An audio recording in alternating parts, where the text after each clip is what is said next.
Hi. I'm in my car. In my car where it's nice and warm because it's freezing cold. My car tells me it is 12 degrees outside. It's so cold. And I am meeting a friend today, and she's not going to be here for like another 15-20 minutes. So I'm going to chill in my car, be warm in my car instead of chilling outside. So I thought I could take this time to record today. I'm sorry this is really shaky. I'm holding my phone and apparently I can't be still. Caffeine. So I don't know that I'm mentally in a place to do this video right now. I'm in a really good mood. I'm caffeinated. I'm feeling pretty upbeat. And I don't know if that's really the place to be in. Not that I should be in a down and negative place to have this video, but I want to make sure that I do this video justice. So I might, if I go back and look at this and decide that this is not going to cut it, I'm going to start over and I'll do it again tonight when I'm at home. So I wanted to talk about overcoming obstacles, about fighting through challenges and growing from those things. So this is going to be a two-part video. I don't know if I'm going to record both parts today or if I'm going to post both parts today, but it's going to be a two-part video because there's a lot here to unpack and a lot to talk about, and I don't want to like gloss over anything or, not talk about something enough. So really the inspiration for this again came from a friend of mine, my beautiful, wonderful, inspirational, fantastic, super strong, motivational, courageous, brave, amazing friend Morgan.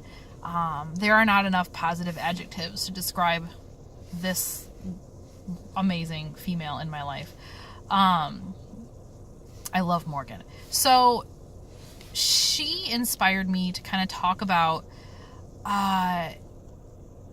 things that have happened in my life, bad things that have happened in my life, negative things that have happened in my life, but things that have made me who I am today. Things that have found a way to, instead of being negative, I found a way to overcome these obstacles and these challenges and learn and grow from them. So the first thing that I need to talk about is my childhood. So I always had a pretty stable childhood. My parents were together. That wasn't always a good thing. I'll be honest, looking back in hindsight, I definitely think that maybe it wouldn't have been the worst thing ever if my parents had not stayed together. But growing up as a kid, I felt a sense of pride because my parents were both together. Several of my friends either had step-parents, which was fine, nothing against step-parents, or they were living in a single-parent house or something like that. So growing up, I felt a sense of like, oh, my parents are together. That was a good thing. But we had issues. We had struggles. My dad worked as a construction worker. He was often out of town when I was really little. We struggled financially. This is all hindsight. As a child, I wasn't aware of any of these things. But we struggled financially and things were rough. So, and then there were other things too. But I'm sorry, my nose is itchy. That's not what I'm focusing on here. That's not what this video is about. As far as my memory serves, home life for me was an 8 out of 10. Okay? On a bad day, 7 out of 10. I'm not going to complain or pretend like things were worse than they were. But, even introducing this story, even like leading into it, I have no idea how to do this without just being blunt and forward about it. So that's how I have to be. I was sexually abused as a child. There is a member of my extended family who should be in jail but is not. Long story. So a little bit about this. one of my favorite people growing up, one of my favorite family members was always one of my aunts, my mom's sister. And even to this day, like, I absolutely adore my aunt. She is so much fun. She's such a fun lady. I love her. But as a kid, she was the cool aunt. They didn't have any kids. They had a nice house. They lived on a lot of property. They had horses, woods. As a kid who liked to play outdoors, their house was, heaven to me. I absolutely loved being up there. And my sister and I spent a lot of time up there as kids. Maybe once a month or so, we spent the weekend up there. And they lived, from my parents' house, they lived about an hour away. So it wasn't like we were going there all the time. Major holiday, Thanksgiving was always there. We had Memorial Day picnics and stuff like that. We spent a lot of time there as a kid. And sometime around when I was between 3 and 4, when I start to have a memory, because I don't remember a time before the abuse. I just remember the abuse. I would get up in the morning, and the spare bedroom was, kind of next door to my aunt and uncle's room. And I would go in there to wake them up and be like, hey, I'm awake. Let's do fun stuff. Because there's always fun stuff to do, because fun aunt always had fun things planned. And my aunt would get up to go make me breakfast. And when my aunt was out of the room, my uncle would do inappropriate things. I'm not going to get into a lot of details here. I don't want to get into a lot of detail. I have gotten into detail about it. I have talked to people about it. If you know me personally, you've probably heard the story, or at least the essence of the story. So this went on pretty much any time my aunt was out of the room. There would be something inappropriate happening from as far back as I can remember until I was a preteen. I remember a few incidences when I was, maybe like 12 or 13-ish. But I don't. After that, we, for the most part, stopped going. I wasn't the only one to suffer the abuse, but I am not in a position, nor is it appropriate for me to talk about anyone else's experiences. I'm only going to talk about mine. But I had told a friend about what was happening when I was very little, under 10, when I was small. It wasn't something that, as a child, when you're a child and you are the victim of this kind of abuse, you don't necessarily realize that it's abuse, that something bad is happening, because you don't know.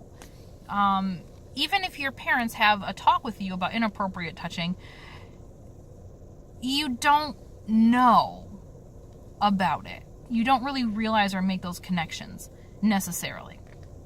So somehow in some conversation, I told a friend, and my friend told her mother, who then told my mother, and it came back. And I remember when my mom found out, it was this whole big thing. She tried getting me to tell her what was happening. We were inside of the bathroom at the house that I grew up in, and my mom was trying to get me to show me where this happened, show me what happened, talk about it, tell me. And it was the scariest thing in the world. I couldn't. I just cried and cried. I was so I shut down. I was like, I'm not talking about this. This is not happening. It was also embarrassing and uncomfortable to say stuff like that. So I remember my mom asked something along the lines of, well, do you want to press charges? Do you want to tell the police? I don't know if she ever said something like, do you want him to go to jail? I don't remember any of that. But as a small child, again, under 10, I didn't know what any of that meant. The idea of getting someone into trouble was a bad thing. And I said, no, that's not something I want to do. I'm not interested in that. So we didn't. It was handled. My parents did the best. This is definitely not me calling out my parents or accusing them of ill behavior. Until you are a parent and you're put into a situation a difficult situation that you have to navigate, you don't know how you would act in that situation. So I don't fault my parents for how things were handled. I wish things were handled differently in hindsight, but I don't fault them for how things were handled. We talked.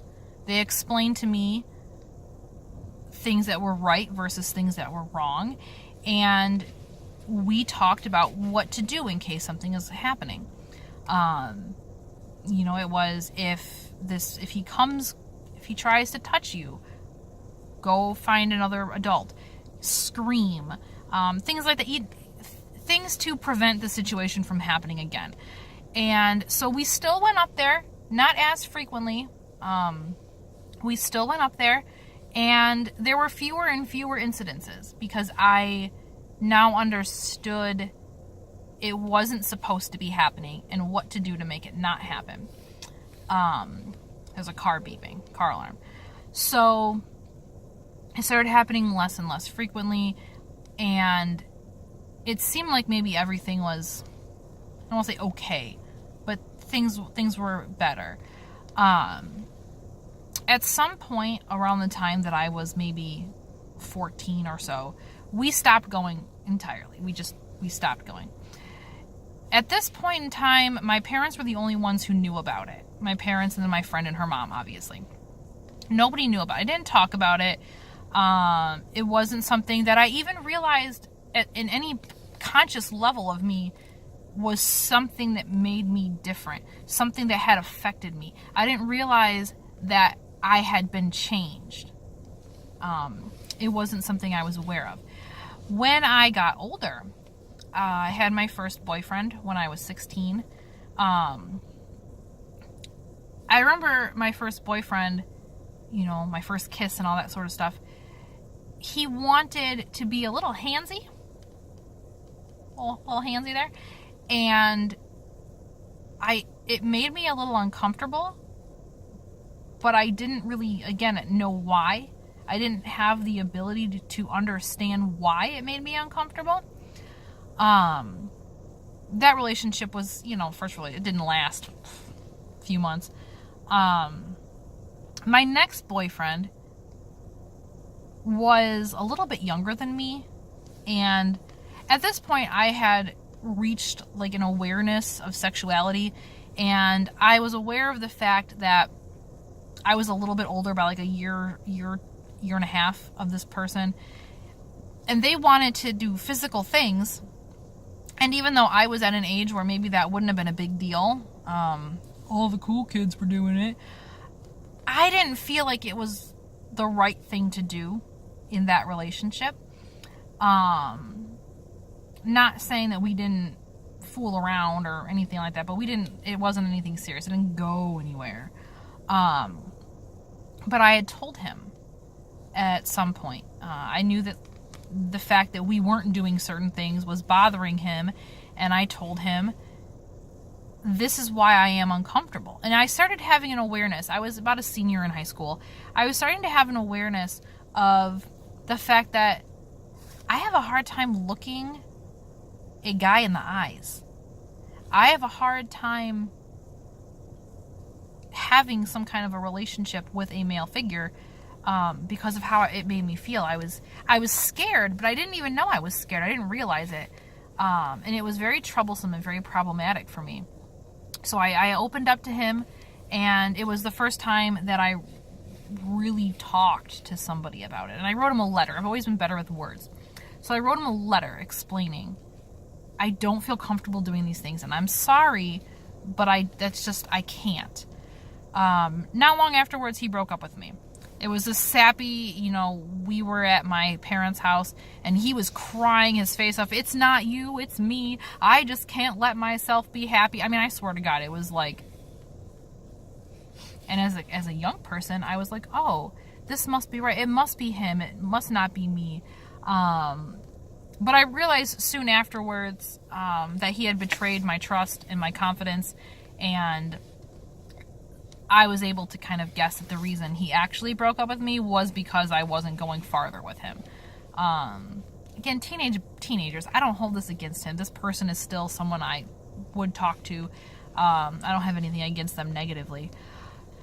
Anyways, it was also around this time that I started learning about mental health issues, and I became very aware of the fact that I was terrified that my mind was going to snap, that I was going to go crazy, that I was going to break. I started having those thoughts of, there's something wrong with me, I'm broken, I'm not worth anything, nobody's going to want to be with me. And these are difficult things for a 16, 17, 18-year-old to deal with. And I remember I wrote a big, long letter. It was like a very stream of consciousness, dumping out my emotions, how I feel kind of thing, that I gave to my mom. And my mom was devastated. My mom cried. And they were so upset because they didn't realize that I was struggling the way that I was. And they felt like, they were to blame. They should have done things differently. And it was something that we talked about for 5 seconds and then went back under the rug. Gone. We're just not talking about it anymore. But I realized that for me to feel less worried about my mental health, I had read a book about dissociative identity disorder, and I became convinced that if I did not talk about what had happened to me, then I was going to wind up with dissociative identity disorder, and I was going to go crazy, and I was petrified of going crazy. It was scary. So I just started telling people, if you were my friend in junior, senior year of high school, if you were my friend, chances are you heard the story. You knew. You didn't know the details, but you were aware that I had been abused sexually. And then college. Then I had my first boyfriend, my first serious boyfriend, shortly after high school, beginning of college. And when I was 18 is when the first time that I had sex with my then boyfriend. He was aware of everything. Our relationship was okay. I still had issues. There were still certain things where I was like, you can't do this. We can't do this here. We can't do this because, in hindsight, again, flashbacks, PTSD, essentially. But what I want to come back to is I don't want to get too much into this next relationship story because that's a whole different, that's going to be part 2 of this video. Part 2. Oh, I shouldn't do that. Part 2 of the video. But I want to come back to this idea of how this thing affected me and where I am now because of it. There is, I would say, at least once a week. It used to probably be maybe once a day, but once a week, once every couple of weeks, several times, many times a year, I am reminded that I was abused. That I wasn't the only one who was abused, but that I was abused. And I struggle with that regularly. And I've seen how other people that I have known throughout my life who have been abused have responded and reacted to that and where they are now. And I don't want to say that I am beyond this. I have worked through it and I am now somehow over it. You don't get over it, okay? That's not a thing. You don't get over it. It's just learning how to cope. And even, this was the first year that I didn't attend Christmas Eve with my family because I didn't want to go. I didn't want my daughter is now almost 3. She's now approaching the age that I was when I first started getting abused. I don't want my daughter around him. I forgot to say the part about how my whole family knows now. Ugh. After I graduated from my master's degree, we were having a party, a graduation party, and I wanted to make it very clear that he was not welcome at my party and I didn't want him there. And I felt like I had reached a point where I was okay to be open, where I was okay to talk to people about things. So in addition to a really long, awful poem that I wrote a very long, very detailed, every detail of what had happened to me over the years, every single minute detail. I wrote down in a letter and I mailed it to every member of my family. Everyone. My parents, all of my aunts and uncles. They all received this. They all knew. And yet every Christmas Eve, there he was at family gatherings. No one wanted to do anything about it. Nobody wanted to even acknowledge it. No one ever talked about it. No one ever said anything to me that they even read the letter. For all I know, they never even read the letter. But this past year, I decided I wasn't going to go to Christmas. And my aunt, the one who usually hosts Christmas Eve, she messaged me and asked, hey, are you and, your husband and daughter, are you coming over for Christmas Eve? I want to get a head count. And I told her, I was like, I can't. I'm not coming anymore. And I told her exactly why.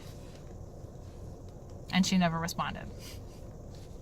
So even to this day, even here now, nobody wants to deal with it. And I was not forced, I guess, but I was put every year in this situation where I had to spend hours on what should be a happy family night, Christmas Eve, with family members I only see once a year. I had to make the decision of, I'm either going to go and see my family or I'm not going to go to protect my family. And having to be in that situation, it's hard. But I was able to cope over the years and be in the same physical space as him without breaking down, without getting anxiety, without having PTSD issues. I was able to compartmentalize and separate and enjoy the holiday in spite of him. And I felt being happy, being successful, being confident, even if I didn't feel it, projecting it outwardly at that event made me feel like I was showing him, you didn't break me. You didn't hurt me. You didn't ruin my life. I am okay. I am strong and I can do this. And I am here and I'm going to rub this in your face. But now I don't have just me to think about anymore. Now I have my daughter to think about as well. And I don't want him to so much as ever make eye contact with her. So we're not going to family functions anymore. And my family, I don't know. Do they care? Do they not care? I don't know. I'm sure they care. I'm sure it's an awkward thing. Nobody knows really. It's an elephant in the room. Nobody knows what to do with it or how to just deal with it or discuss it. But I'm going to tie all of what I've talked about here into the second part where I talk about my 20s. My 20s! So I'm going to end this for now. And then when I come back later to record part 2, I'll get into a little bit more about it. But I wanted to share this story with you guys. Again, like I said, I'm at a place now where I have no problem sharing information with people. I have no problem being open about it. I don't care if people think I'm lying. I don't care if people think I'm exaggerating or mistaken or wrongly interpreting events. People can think whatever they want to think. I know what happened to me. I know my experience. I know my story. But I think it's important to share the pain, to share the things that are difficult to share, because there are other people who may also be going through experiences and could really use just a reminder that there are other people out there who are hurting, other people out there who are going through things too, that they're not alone, that you're not alone in any of these things. So with that as a reminder, you are not alone. I'm going to say goodbye for now, and I will come back in a little while later and record part 2. So I love you guys, and I'll see you in a bit.